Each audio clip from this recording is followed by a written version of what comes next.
اللہ اللہ اللہ اللہ۔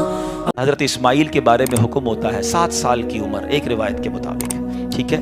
خواب میں آپ کو کہا جاتا ہے آپ نے 3 راتوں تک مسلسل خواب دیکھا کہ اپنے بیٹے کو ذبح کرو۔ اگین ذرا سمجھیے گا قربانی کا لیول، 99 ایئرز کی دعا کے بعد بیٹا ملا ہے۔ پہلے حکم ہوا صحرا میں چھوڑ کے آ جاؤ، آپ چھوڑ کے آ گئے ہیں، کتنا بڑا امتحان تھا۔ اب اس سے بڑا امتحان کہ اب اس کو ذبح کر دو۔ اچھا اب یہ بھی چلیں، آج آپ کو بہت خوبصورت بات سننے کو ملے گی کہ آپ کو جب 8 ذوالحجہ کی آپ نے خواب دیکھا نا تو آپ کنفیوز رہے کہ شیطان کی طرف سے یا اللہ کی طرف سے خواب ہے۔ تو یہ جو سوچ بچار ہے نا، سوچ بچار کو کہتے ہیں ترویہ۔ تو جو 8 ذوالحجہ کا دن ہے اس کو یوم الترویہ کہا جاتا ہے۔ اس کی وجہ یہ ہے، ایک بار پھر خواب آیا تو آپ نے یقین کر لیا کہ یہ اللہ کی طرف سے حکم ہے۔ تو اس لیے 9 ذوالحجہ کو کیا کہا جاتا ہے؟ یوم عرفہ۔ عرفات کہتے ہیں پہچان کا دن۔ آپ کو یقین ہو گیا کہ یہ خواب اللہ کی طرف سے ہے، اور 10 ذوالحجہ کو آپ ذبح کرنے کو چلے تو یوم النحر کہا جاتا ہے، ذبح کا دن۔ یہ ایکچولی یوم ترویہ، یوم عرفہ اور یوم النحر یہ حضرت ابراہیم کی کیفیات تھیں۔ اچھا اب آپ نے کمال یہ کیا کہ جب آپ کو یقین ہو گیا نا، آپ نے اپنے بیٹے سے بھی پوچھ لیا کہ بیٹا مجھے اس طرح خواب آیا ہے، تم کیا کہتے ہو؟ 7 سال کا بیٹا ہے، ایک روایت کے مطابق ان کی 10 سال عمر ہے۔ اللہ اکبر، وہ بیٹا بھی کیسا ہے۔ جب آپ نے بیٹے سے پوچھا تو بیٹا کہتا ہے ابو جی یا بنیا انی ارا فی المنام، قرآن میں یہ الفاظ موجود ہیں، انی اذبحک فانظر ماذا تری، اے میرے بیٹے میں نے خواب میں دیکھا کہ میں تجھے ذبح کر رہا ہوں، تیری کیا رائے ہے؟ ہائے ہائے، بیٹا کیا کہتا ہے؟ یا ابت افعل ما تؤمر، اے والد صاحب کیجئے جس بات کا آپ کو حکم دیا جا رہا ہے، ستجدونی انشاء اللہ من الصابرین، خدا نے چاہا تو قریب ہے آپ مجھے صابر پائیں گے، صبر والا پائیں گے۔ اللہ اکبر۔ اور ایسا ہی ہوا، آپ اپنے بیٹے کو لے کے جا رہے ہیں، آپ نے اپنی بیوی ہاجرہ کو کہا اس کو تیار کر دو میں کہیں لے جا رہا ہوں، بتایا نہیں ماں کو، انہوں نے بڑا تیار کیا ان کو۔ آگے گئے تو اب شیطان اتنی بڑی قربانی کو کیسے ہضم کرتا، فوراً گیا بی بی ہاجرہ کے پاس، اے ہاجرہ پتہ ہے تمہارے شوہر کہاں جا رہے ہیں، آپ کے بیٹے کو لے کر کہاں جا رہے ہیں؟ کہا ذبح کرنے جا رہے ہیں۔ کہا نہیں وہ تو کسی سے ملانے لے جا رہے ہیں، تیار کر کے لے گئے۔ کہ نہیں وہ ذبح کرنے جا رہے ہیں۔ کہ کوئی باپ بھی بیٹے کو ذبح کرتا ہے؟ بی بی ہاجرہ کہتی ہے۔ اب شیطان کہتا ہے کہ ہاں اس لیے کر رہے ہیں کہ اللہ کا حکم ہے۔ کہا اللہ کا حکم ہے؟ پھر ٹھیک ہے میں راضی ہوں۔ ہائے ہائے ہائے، رب کا حکم ہے نا۔ کیسی ماں تھی، کہتی پھر میں راضی ہوں۔ شیطان کا ادھر بس چلا نہیں، حضرت اسماعیل کے پاس پہنچ گیا۔ کہا بیٹے تمہیں پتا تمہارے ابو کہاں لے جا رہے ہیں؟ کہا ابو کہیں لے جا رہے ہیں مجھے۔ کہا تمہیں ذبح کرنے لے جا رہے ہیں؟ کہا کوئی باپ بھی بیٹے کو ذبح کرتا ہے؟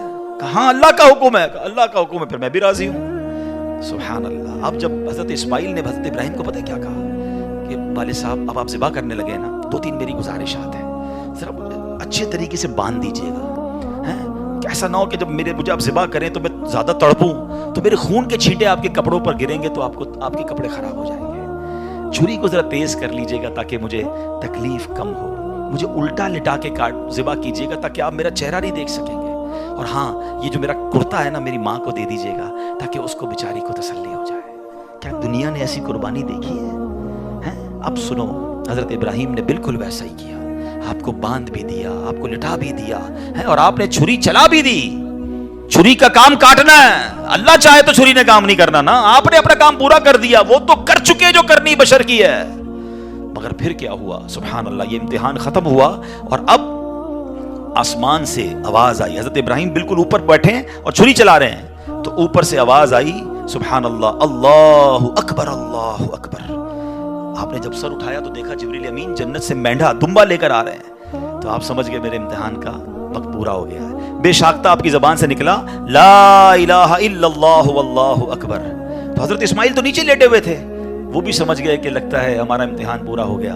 وہ کہتے ہیں اللہ اکبر وللہ الحمد۔ یہ جو عید والے دن تسبیح پڑھتے ہیں نا، کیا یونیک تسبیح ہے، کیا یونیک تکبیر ہے، کن 3 شخصیتوں کی زبان سے نکلا ہے۔ پہلا پارٹ حضرت جبریل کی آواز میں، is the middle part of that تکبیر حضرت ابراہیم نے ادا کیا ہے، اور آخری حصہ ہے حضرت اسماعیل کی زبانی۔ ذرا سوچو تو صحیح کیسا منظر ہوگا، ذرا مل کے تکبیر پڑھیں اور اس منظر کو یاد کریں۔ اللہ اکبر اللہ اکبر لا الہ الا اللہ واللہ اکبر اللہ اکبر وللہ الحمد اللہ اکبر اللہ اکبر لا الہ الا اللہ واللہ اکبر اللہ اکبر وللہ الحمد. ہمارے بچے ہماری فیملی قربانی کو ہم نے فیسٹیول بنا دیا ہے. گائے آ رہے ہیں, بکرے آ رہے ہیں, انجوائے ہو رہا ہے, گھوم آ رہے ہیں, پھر آ رہے ہیں, پھر باربیکیو پارٹیاں.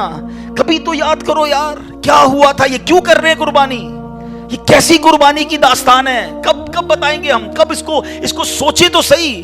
ہمیں خدا کی قسم ایک بار ان کو ہمیں زندگی میں اگر ہمیں بھی یہ کہہ دیا جائے کہ چلو ہر سال نہیں, زندگی میں ایک بار آپ بھی اپنا ایک بچہ ذبح کرو, کیا حال ہوگا.